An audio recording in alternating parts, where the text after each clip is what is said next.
Hello,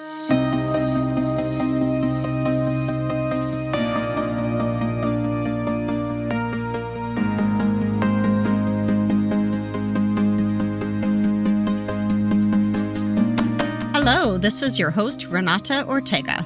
Welcome to today's episode of the Cycle Breaker and Changemaker podcast. This podcast is all about how to break free from negative generational cycles in order to create meaningful, lasting changes.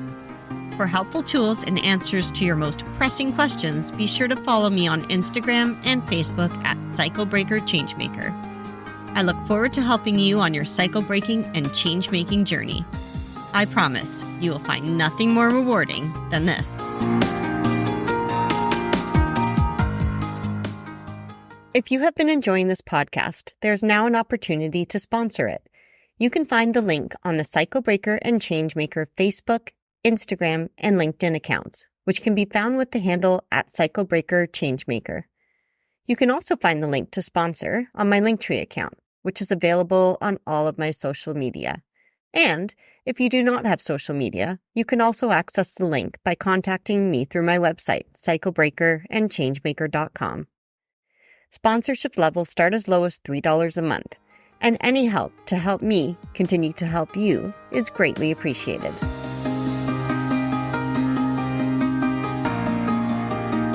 Today's episode goes deeper into what happened in the home that I grew up in. This is to show what can happen and how it can go unnoticed and unhelped so that together we can make a positive change. If this episode is too hard for you to listen to, you have the power and the choice to stop listening. You can always come back to it another time. Today's episode is an introduction to the invisibility of abuse. You may be wondering what happened in my household and how the abuse I endured, or anyone endures, can go unseen. Most of us are familiar with the age-old adage, things are not always what they seem. In today's world, we are surrounded by social media. For the most part, users control the way the world sees them and only share positive and heavily filtered, both literally and figuratively, on social media. So let's go back about 40 years ago, when social media did not exist. There were no cell phones. There was no internet or household computer then. And even then, things were not always what they seemed and could be filtered. This is the thing about human nature. Most people will only divulge what will make them safe in a crowd. And part of this is because of our primal need to fit in order to keep us safe from threats. Our primitive brain is hardwired to keep us safe. So if presenting a life that is truthful could lead to rejection, which in turn equates to the risk of perhaps dying due to predators or the outside elements, of course, people are not incentivized to share the harder parts of their life easily. These events can remain bottled up, never to be seen by the light of day, until years pass, and it bubbles over. And this is exactly what happened to me. Since starting this podcast, I have had countless people say to me that they had no idea what I was going through, even when I was going through it. Their impression of my childhood was completely the opposite of what it truly was. They have shared that this podcast has been eye-opening and even hard to hear as someone that knew me during the time I was going through what I did. This has been said to me by both close family members and friends, and I completely believe what they are saying, because things are not always what they seem. I have a picture of me as a little girl, which you can find on my social media accounts, along with information about this episode. In this picture, I would say people would comment that I look happy and healthy. I even look like my basic needs are being met. The thing is, though, all of this could not be further from the truth. I am 4 years old in this picture, and I am terrified every day. I am being forced to take yet another picture looking like this. I look poised and happy, because I have unwillingly become the photographer's muse. Food is being withheld in the home due to one of my caregivers' paranoia. I'm constantly told people are watching us from outside, spying on us.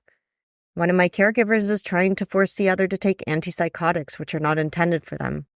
I am yelled at and screamed at for the tiniest speck of dirt on my clothes, which at the tender age of 4 is absurd. I don't know a 4-year-old who is so coordinated they never spill anything. And at this age, I have already started to develop my tumor and struggle with spatial awareness and coordination, yet I am constantly yelled at for specks on my clothes. At this point, there is actually always yelling and screaming and banging and crashing in the home. Home, or what I knew as home, is starting to become more unstable because the intensity of this type of activity is increasing. And it is happening 24 hours a day, 7 days a week.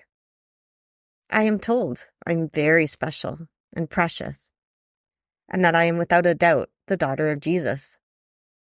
Even at the age of 4, when most young minds consider what their caregivers say is always right and must be true, I knew what was said to me did not make sense. And I knew the pressure put on me to live up to that role was unrealistic, crushing, and completely wrong. Around this time, books start being placed in the oven to be burned because they are considered evil by one of my caregivers. Finally, at this point, police are called to prevent the burning down of the house. Yet, no authorities checked on me as a child. Not even one. The majority of people in my life back then had no idea this even happened. When they would come over for holidays, playdates, dinners, and visits, a home of peace, of fun, and delicious food was presented to them. We were a completely different family when others were around. And this presentation didn't just stop with visitors. Out in public, it was the same thing. At doctor's visits, on field trips, on vacations. Anytime there were outsiders, the chaos was hidden. I also performed very well in school. I'm bright, so I figured out how to manage schoolwork. And I was also a perfectionist, motivated by being terrified of bringing home anything less than perfect. I was very shy until grade 9, yet I was still social and could maintain friendships. I never acted out, for fear of the consequences at home. I am sharing this because outwardly, I looked like a child that was thriving. Inwardly, I was suffering. One of the results of what I have been through is a hypersensitivity to others. It can also be considered hypervigilance. I can acutely and accurately sense emotions. I can understand reactions and body language. I can sense when someone is dangerous and when someone is in danger, and I am always right. I remember a psychiatrist that I worked with once telling me that I had a gift, the same one she had. And I was so confused, even a bit resentful and angry. This was not a gift to me. It felt like a prison sentence. I did not want anyone else's feelings. It felt like a prison sentence in a way. I did not want to be sensitive to anyone else's feelings. I had enough feelings to deal with on my own. But now, many years later, I understand what she meant. It is an incredibly special gift that I can now use for good.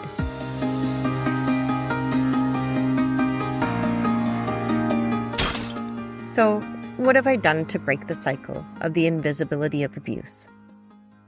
Step 1. Talking about it.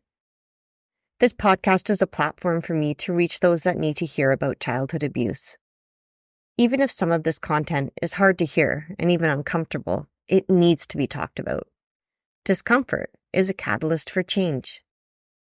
Nothing will ever be changed if we stay silent about injustice and pain, and no child deserves to go through what I did. Step 2. Taking action. Sitting in fear and anger and pain about my past no longer serves me. It is paralyzing and uses up an incredible amount of energy. My focus and my passion is on the future and how I can help others by getting information out in a tangible way that has impact. And step 3, starting a movement. This is where I need your help. I know I'm not the only cycle breaker and change maker out there. Please join me in being proud of what you have contributed to the cycle breaking process and share it with others. I will be starting a campaign, #CycleBreakerChangeMaker, to give you the opportunity to share at the level you're comfortable with how you broke a cycle. You never know who is watching, reading, and listening. And your story truly may be able to help others. Thank you you for listening to today's episode of Cycle Breaker and Changemaker. I would love to hear from you and to receive your feedback. Remember, you can reach me on Instagram or Facebook at Cycle Breaker Changemaker. Please rate, review, and subscribe wherever you get your podcasts in order to help me continue to help you. I am looking forward to having you join me for the next episode. Until then, please take care.